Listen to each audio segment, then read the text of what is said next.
So, yeah, I don't know, Jan, if you see the chat box, but then I can continue with the questions. So it's Chris has a following one.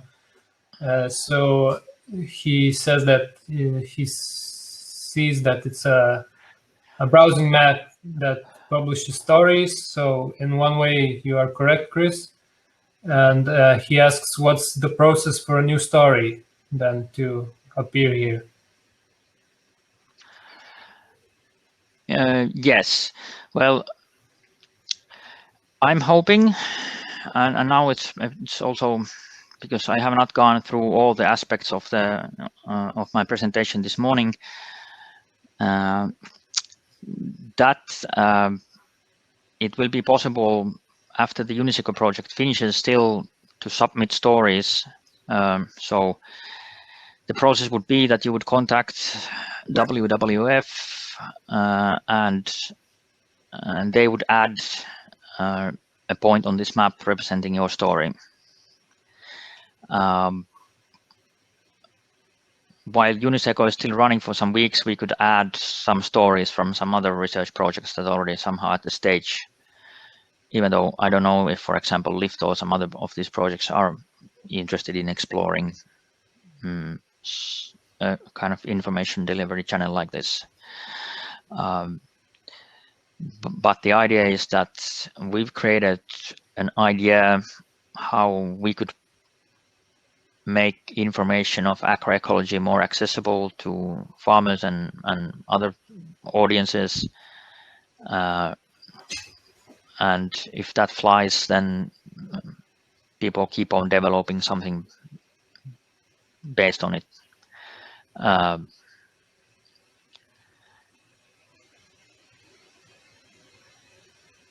For more of this from the technical side, some of this stuff to add the attributes and things yourself, it's possible to implement it technically so that there would be capacity to add a point yourself to this map. But the problem with that idea is that maybe we would want to have some kind of gatekeeping anyway to check what kind of content and stories were linked to this map, so that we have nice quality agro-ecological stories.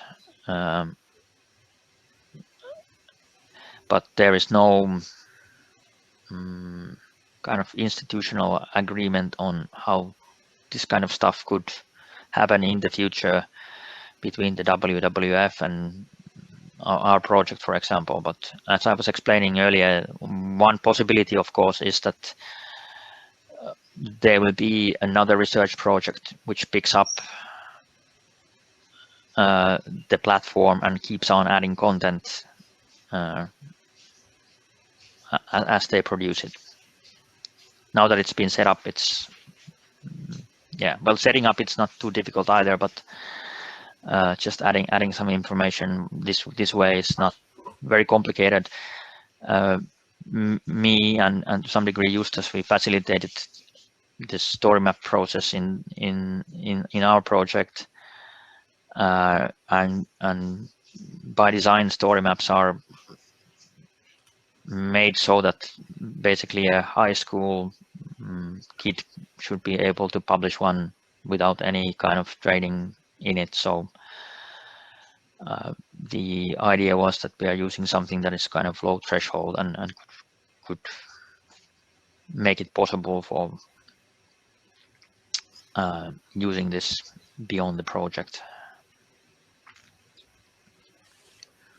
Okay, so yeah, just a reply from Chris is that he is very interested in methods for sharing knowledge with other farmers, those who haven't participated in the project. So it's an interesting approach to him.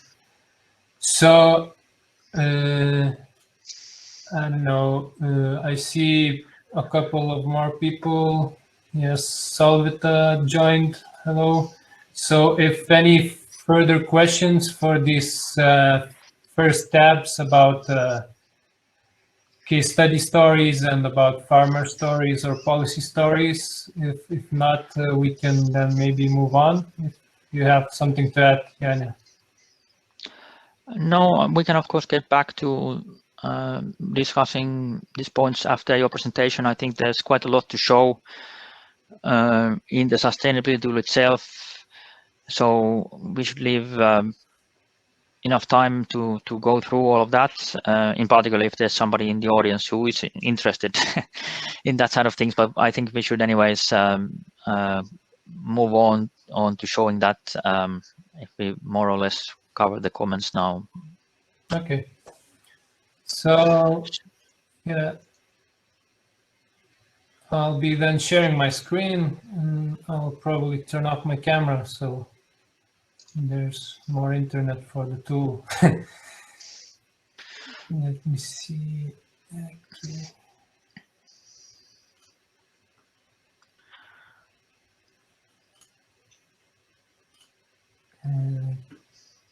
Can you see my screen now? Not yet. One moment.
So I think Justus is trying to exit and enter again.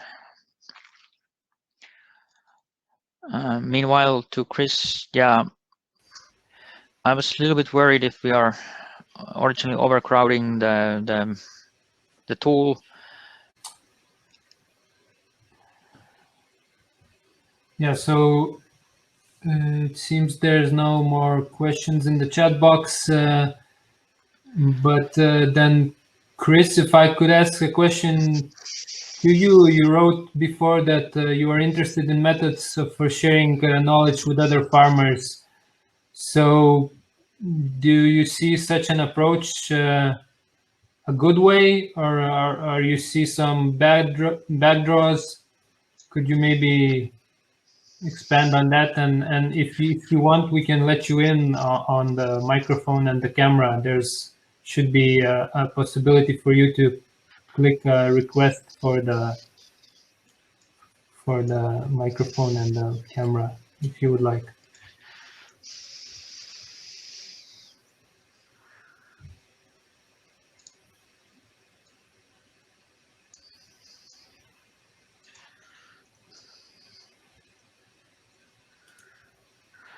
It's pretty quiet there. I'm collecting the comments for the next session on the slide. So yeah, just Chris, if you is there a possibility on the screen? You should see a green button on the right corner. Yeah. okay, no, yep. Yeah.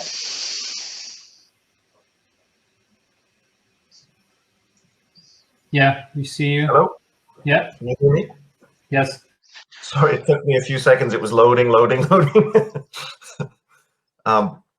So yeah, so this is very, very interesting. I think it's a great tool. My context is we have a network of living labs at Agriculture and Agri-Food Canada. So I'm particularly interested in this in terms of the innovations that we're developing with farmers and other partners, and how we can share knowledge. Sometimes it's easier for us to share knowledge within the project, but we want to share the knowledge beyond the project. So I found the stories very compelling, as I mentioned, I found it a little tricky that stories were this kind of great beauty that was hidden behind a map. You didn't realize what was behind the map, but I guess I see now that everything's on that map platform. So that's part of what drove my question about for different audiences. But sorry, I'm kind of getting into question mode. You had a question for me. Could you restate it again? Because it took me a while to get in. I sort of lost the question. Yeah, it was. You wrote before in one of your comments that you're interested in methods for sharing knowledge with other farmers that are not in the project and so on. So I just thought of asking, do you see this platform as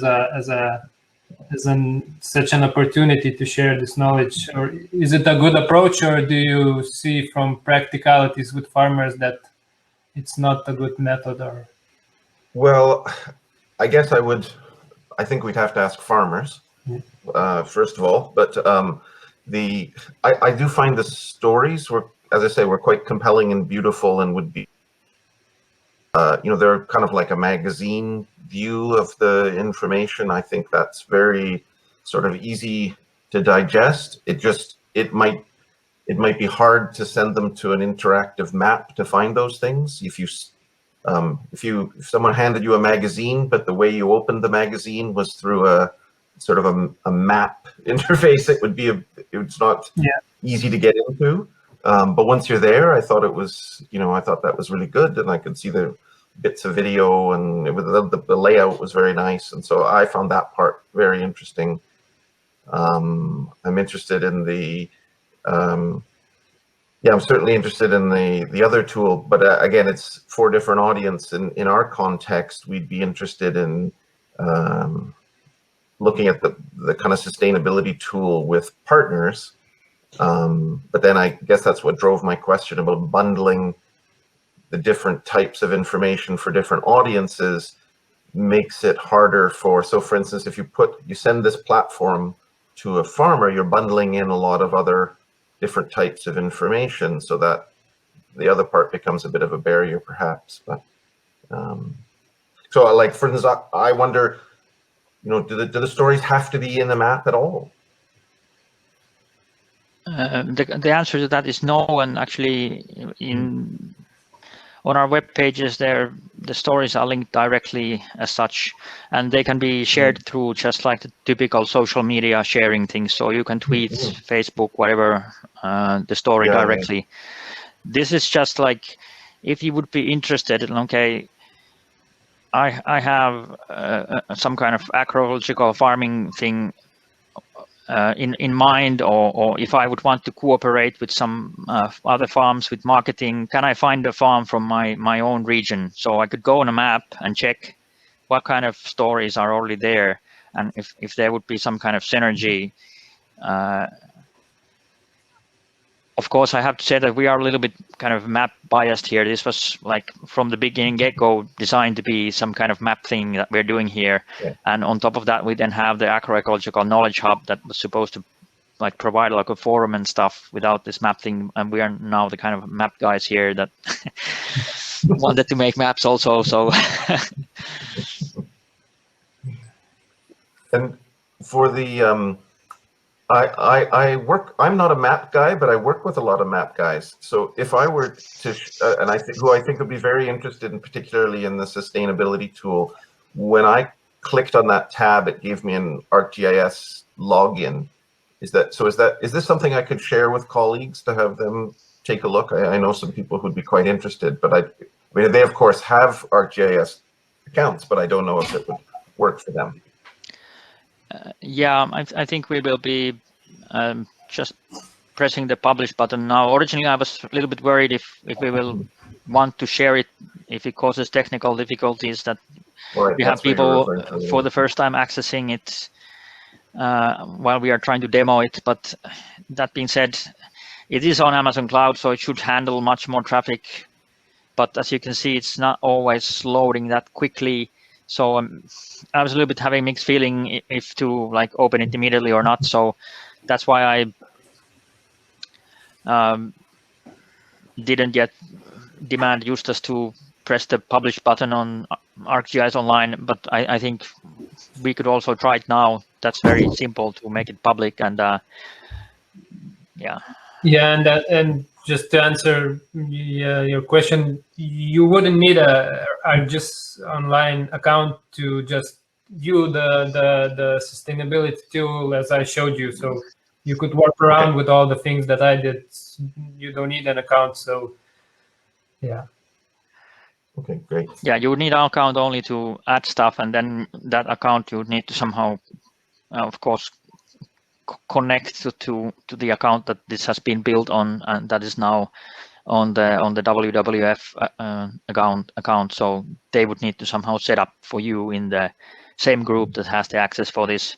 But technically, that's already kind of very simple things that would be required. I think the bigger challenges are the organizational, how WWF feels about this kind of content we are putting here, if they're truly interested in promoting this in any way or not.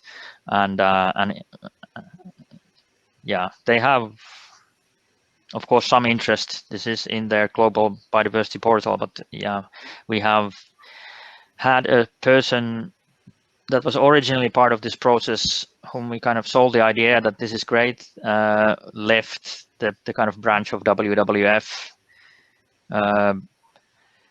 who somehow agreed on this, and now there's new talented guys there, but I don't know truly that in depth what they do think of this at this stage. They know that it is there, that they exist, but yeah, at some point before the project finishes, we're going to have another chat with them to find out how eager they are on this. Yeah.